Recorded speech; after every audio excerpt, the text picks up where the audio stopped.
एक बार एक भिखारी गांव में भिख मांगने के लिए जाता है। भिखारी मांगते मांगते एक किसान के दरवाजे पर पहुंचता है। वह भिखारी किसान के घर का दरवाजा खटखटाता है, लेकिन अंदर से कोई आवाज नहीं आती। दरवाजा खुला होने के कारण वह अंदर की ओर झांकता है, ये देखने के लिए कि कोई घर पर है या नहीं। वह देखता है कि किसान और उसका पूरा परिवार एक साथ बैठकर बातें कर रहे हैं। बच्चे किसान के साथ खेल रहे हैं। भिखारी को लगा कि शायद किसी ने मेरी बात पर ध्यान नहीं दिया, इसलिए उसने फिर से आवाज लगाई। जब उसने दूसरी बार आवाज लगाई तो किसान की पत्नी ने सुना और उसके पास कुछ अनाज लेकर आई और उसे भीख दे दी। उसके बाद वह भिखारी वहां से चला गया और सोचने लगा कि कितना खुशहाल परिवार है, कितने सुखी हैं ये लोग। सब कुछ देखकर कितना अच्छा लग रहा था।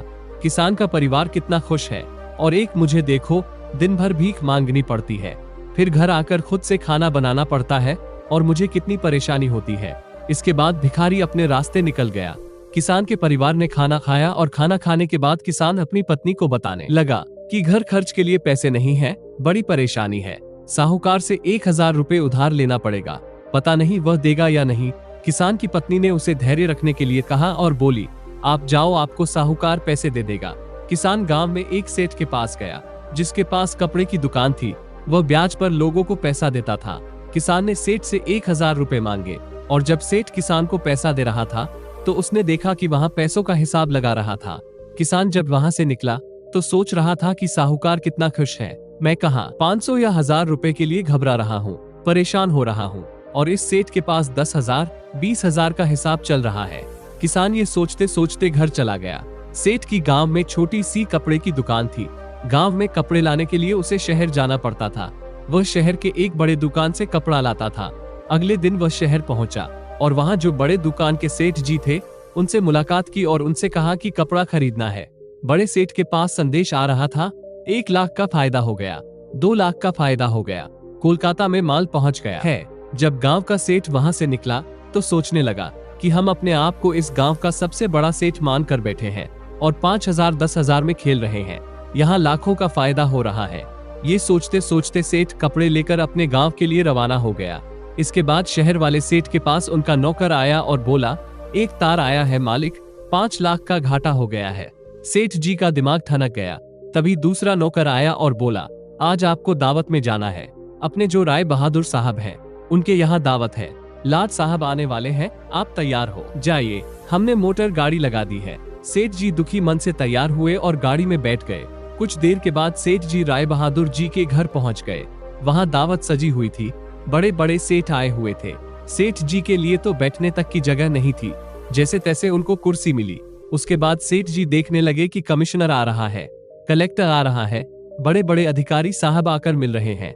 ये सब नजारा देखकर सेठ जी सोचने लगे कि कहाँ मैं अपने आप को सेठ मानकर बैठा हूँ और कितना खुश हो रहा हूँ।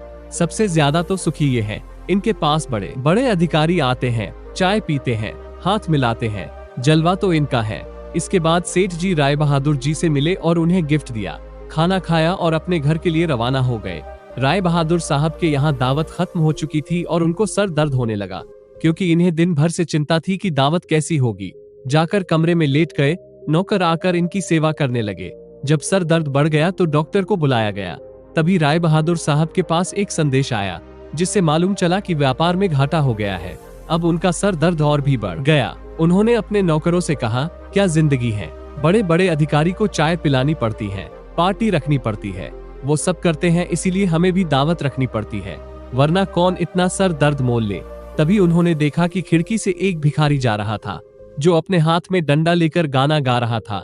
राय बहादुर ने नौकरों से कहा, देखो, जिंदगी में खुश तो ये हैं, सुखी तो ये हैं, इसको कोई चिंता नहीं है, ना घाटे की ना फायदे की। यह वही भिखारी था जो किसान को सुखी मानता था, खुश मानता था।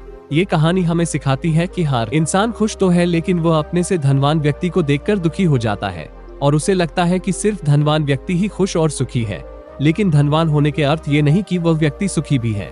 अगर आप जीवन में खुश और सुखी रहना चाहते हैं तो अपने से धनवान की ओर ना देखें, क्योंकि हो सकता है जो जीवन आप जी रहे हो वैसा जीवन पाने के लिए भी कुछ लोग तरस रहे हो।